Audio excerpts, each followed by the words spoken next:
Business as usual with the current trajectory puts the state at peril. Let me repeat that again.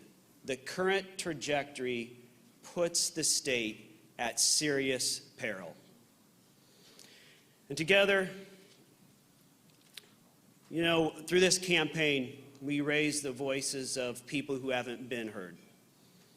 Voices of thousands of Oregonians that we've met all across the state, from every political party, from all walks of life, from every corner of the state, and we've felt it important to go to every corner. Make sure no one feels left out and left behind. Voices who love Oregon and believe that we can and must do a lot better than what we are right now. Voices who believe that Oregon kids deserve some of the best schools in the nation, not some of the worst.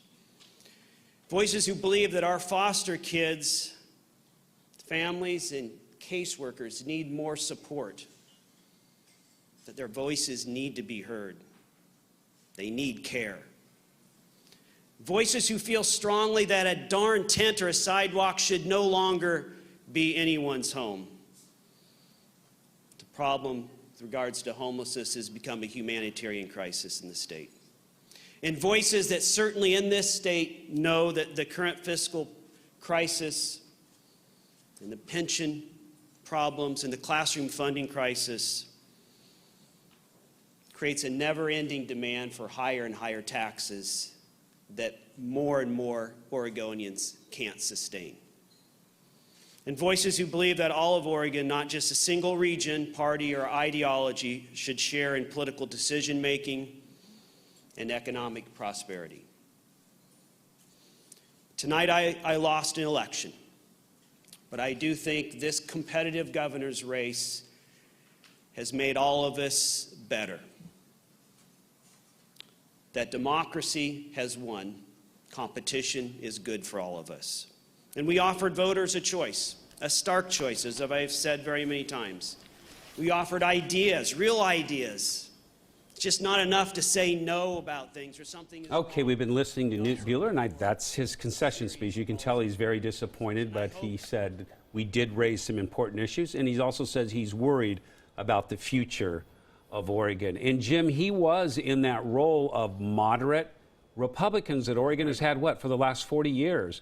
Vic Atiyeh, Mark Hatfield, Republicans, the great Tom McCall. The great Tom McCall, who was a liberal Republican. He was a liberal, he wasn't not a moderate. But yeah, and so the big question for the Republicans has always been, do you go on the conservative side? So 2002, Kevin Mannix, social conservative, came very close to defeating Democrat Ted Kulongoski.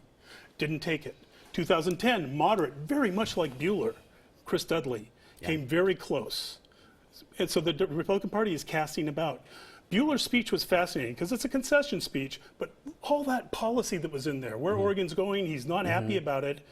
If the Republicans are going to have a chance, Knute Buehler has to run again in 4 years. The state knows him now. It will be an open seat, but he's not in a position in the government where he can have anything to do with those kinds of policies. So he's got to find a good place where his voice is heard to be, in effect, the loyal opposition and then come back in 4 years.